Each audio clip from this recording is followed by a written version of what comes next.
Assalamualaikum warahmatullahi wabarakatuh. Berjumpa kembali pada materi-materi biologi. Kali ini saya akan menjelaskan tentang bakteri. Bakteri termasuk ke dalam kingdom Monera, dengan ciri utama yaitu uniseluler, tidak memiliki membran inti atau prokariotik, dapat diamati dengan mikroskop cahaya. Kingdom Monera ini terbagi menjadi dua, yaitu Eubacteria atau bakteri yang sesungguhnya dan Archaebacteria. Mari kita lihat pembahasannya. Bakteri berasal dari bahasa Latin, yaitu bacterium. Bakteri merupakan kelompok organisme yang tidak memiliki membran inti atau prokariotik, dengan ciri-ciri sebagai berikut. Berukuran kecil atau renik, sekitar 0,5 sampai 5 mikron. Ada beberapa yang lebih dari ini. Kemudian memiliki bentuk tubuh yang beraneka ragam. Bentuknya ada yang bulat, ada yang seperti batang, ada seperti spiral, dan lain-lain.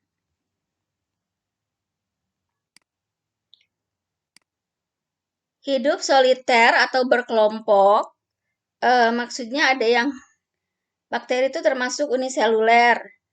Ada yang sendiri, memang hidupnya benar-benar sendiri, atau berkelompok, bergabung dengan bakteri yang lain. Memiliki dinding sel seperti tumbuhan. Ada dua jenis, nanti ada bakteri yang dinding selnya tersusun dari peptidoglikan sebagian besarnya, dan ada juga yang tersusun oleh mukopolisakarida. Umumnya tidak memiliki klorofil, hanya pada beberapa bakteri saja yang memiliki klorofil.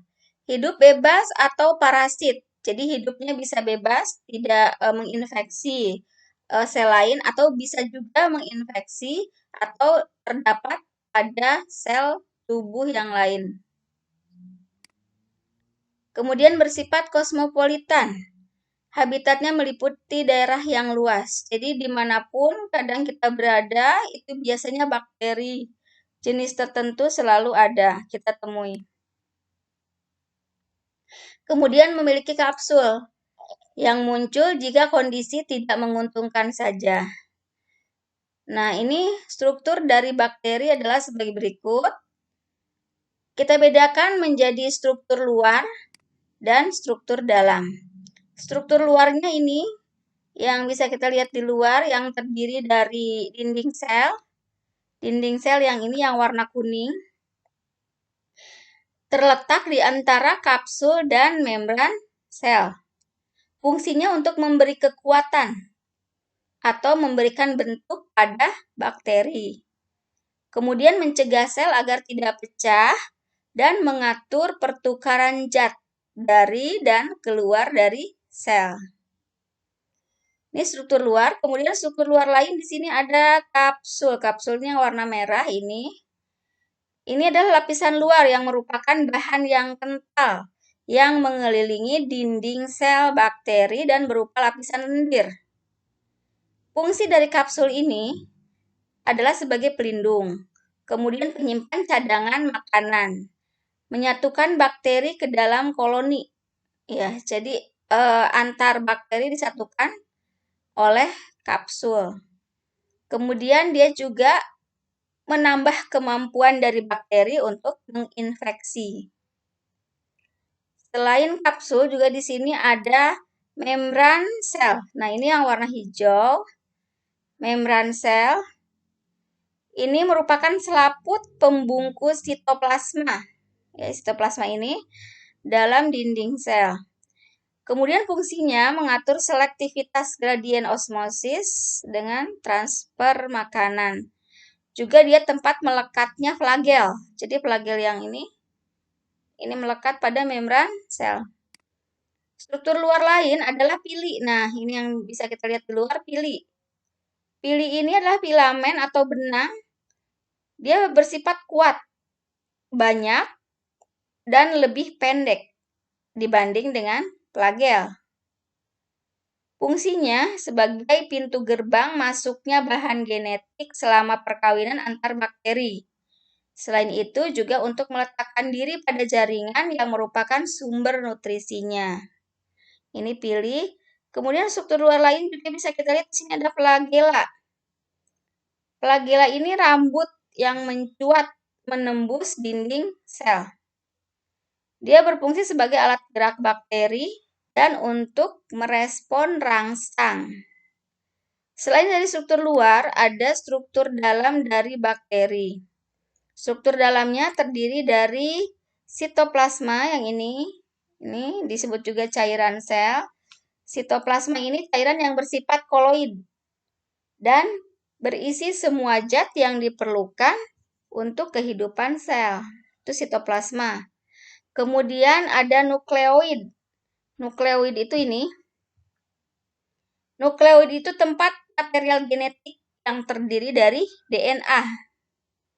Selain nukleoid juga ada ribosom. Ini ribosom. Ribosom fungsinya untuk tempat sintesis protein, pembentukan protein. Kemudian ada plasmid. Nah, ini plasmid. Plasmid itu adalah kepingan hasil DNA yang terpisah dari bagian besar DNA. Nah, ini berbentuk cincin atau sirkuler. Ini plasmid. Nah, itu adalah struktur luar dan struktur dalam dari bakteri. Kita lanjut. Bentuk-bentuk bakteri, tadi telah dikatakan bahwa bakteri itu banyak sekali bentuknya. Ini kita bedakan menjadi 3, bisa berdasarkan pada bentuk luarnya, ada yang berbentuk kokus bola, ada yang berbentuk batang, ada yang berbentuk fibria, atau berbentuk spiral. Kemudian bentuk bakteri kita berdasarkan pada alat gerak atau flagelnya juga ada macam-macam, yaitu ada atrik, monotrik, lofotrik, amfitrik, dan peritrik. Berdasarkan pewarnaan gramnya, ada bakteri gram positif dan bakteri gram negatif. Kita lihat gambarnya. Bentuk bakteri berdasarkan pada bentuk luarnya. Nah, di sini ada bentuk kokus, seperti telah disebutkan tadi. Kokus juga ada beberapa bentuk. Ada yang monokokus, yaitu bakteri yang soliter, hidupnya sendiri. Ada yang diplococcus, yaitu 2 bakteri bergabung. Ada staphylococcus, ini membentuk seperti buah anggur. Kemudian streptococcus, ini seperti rantai. Ada bentuk sarkina, ini seperti kubus. Dan ada tetracoccus, yaitu 4 bakteri yang bergabung membentuk koloni, 4-4. Selain bentuk kokus, bakteri juga ada yang berbentuk basil atau batang, ada yang monobasil, ada yang berdua diplobasil, dan ada yang membentuk rantai, yaitu streptobasil. Nah, untuk yang berbentuk spiral dan vibrio, ini kita gabung. Spiral seperti ini, dan ini seperti huruf koma, yaitu vibrio. Bentuknya. Kita lanjut. Bentuk bakteri berdasarkan pada alat gerak atau flagel. Ada yang atrik. Atrik ini bakteri yang tidak memiliki flagel. Kemudian monotrik, bakteri yang memiliki 1 flagel. Ada juga lofotrik, nah bakteri yang memiliki beberapa flagel yang terletak pada 1 bagian, 1 sisi. Kemudian ada amfitrik, yaitu bakteri yang memiliki beberapa flagel yang terletak pada 2 sisi. Dan yang terakhir ini bakteri peritrik, ini adalah banyak flagel yang terletak di sekujur tubuhnya. Nah, sekarang penggolongan bakteri bentuk bakteri berdasarkan pada pewarnaan gram. Nah, di sini ada kelompok bakteri gram negatif dan bakteri gram positif. Ini jika dilihat dari dinding selnya, bakteri gram negatif itu memiliki peptidoglikan juga, hanya sedikit. Untuk bakteri gram positif, ini banyak mengandung peptidoglikan. Bakteri gram negatif mengandung lipopolisakarida nih pada membran luarnya, sementara bakteri gram positif tidak. Untuk pewarnaan di skala lab, bisa kita lihat bakteri gram positif seperti ini untuk yang bakteri gram negatifnya. Bakteri gram positif itu bakteri yang tidak dapat dihilangkan warnanya dengan etil alkohol 95% setelah pengecatan dengan violet atau iodin. Dia akan menghasilkan warna ungu. Nah, ini untuk bakteri gram positif. Kalau bakteri gram negatif, ini untuk tes di lab, ini bakteri yang warnanya mudah dihilangkan dengan etil alkohol 95% sehingga sulit untuk dilihat di bawah mikroskop yang ini. Dia tidak menimbulkan atau tidak memunculkan warna. Ya, kalau ini memunculkan warna ungu. Itu perbedaan antara bakteri gram negatif dan gram positif.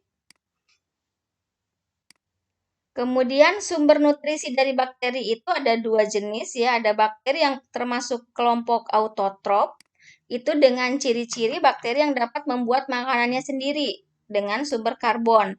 Kita bedakan menjadi bakteri fotosintetik, yaitu yang menggunakan cahaya matahari sebagai sumber energinya pada saat dia membuat makanannya. Ada juga bakteri kemosintetik atau kemoautotrof, yaitu bakteri yang membuat makanannya menggunakan hasil dari reaksi kimia. Selain bakteri autotrof, ada juga bakteri heterotrof, itu merupakan bakteri yang tidak membuat makanannya sendiri. Nah, sekarang berasal dari mana makanannya? Makanannya bisa berasal dari makhluk hidup yang sudah mati, yang disebut dengan bakteri sapropit.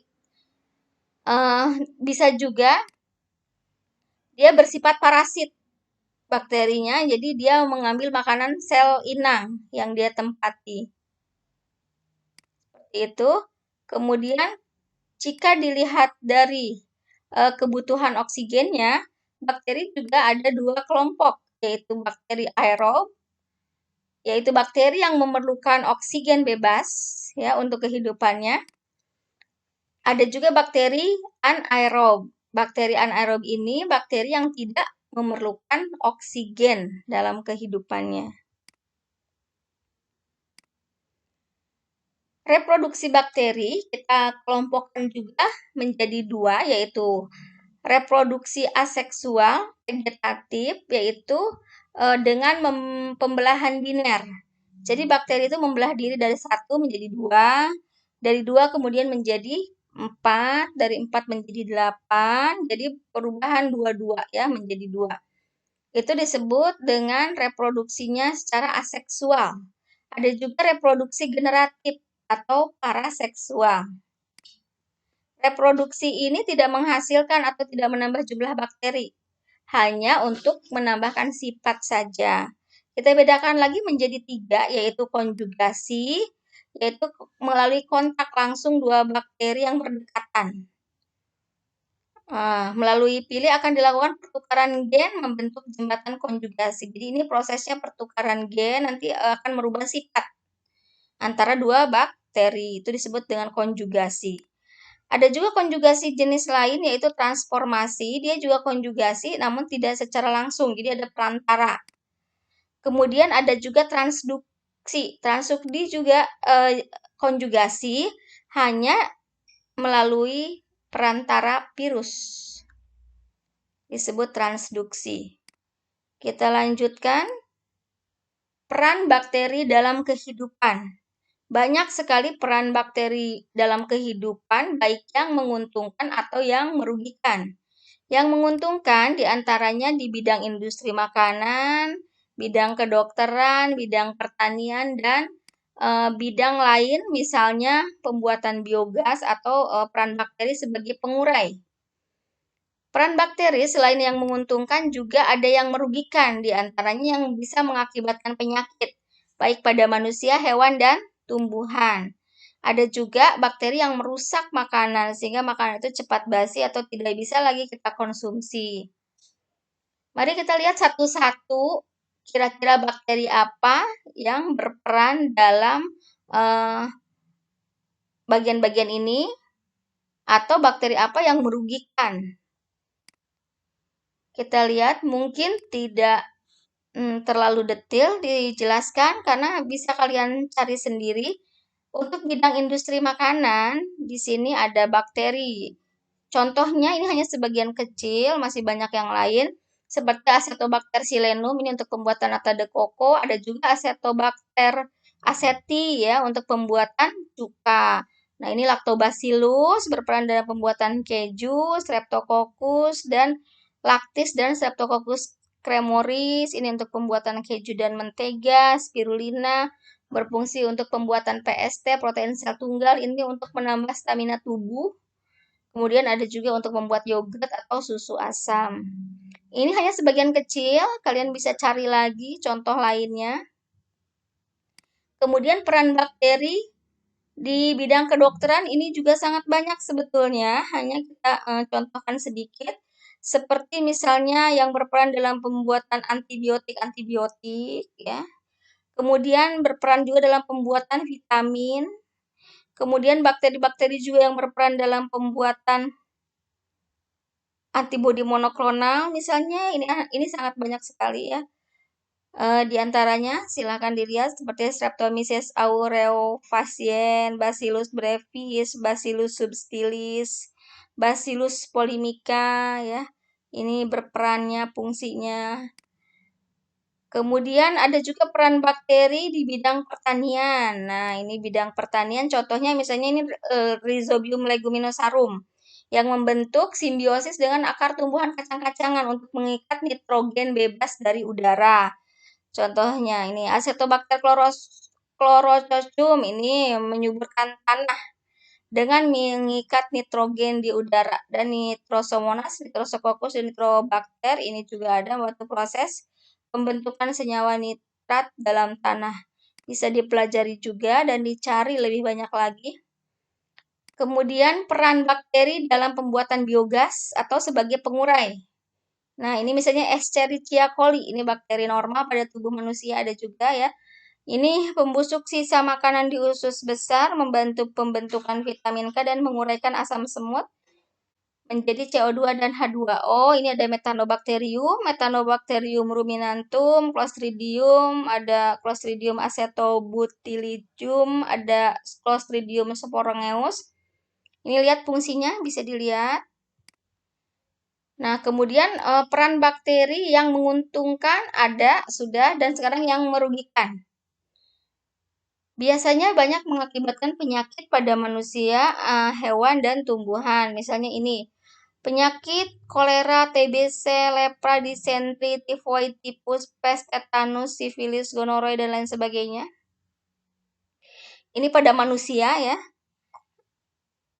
Kemudian ada juga pada binatang. Di sini pada ayam nih, pada sapi. Kemudian pada tanaman juga di sini ada pada tanaman kopi. Bisa dilihat di sini nama bakterinya.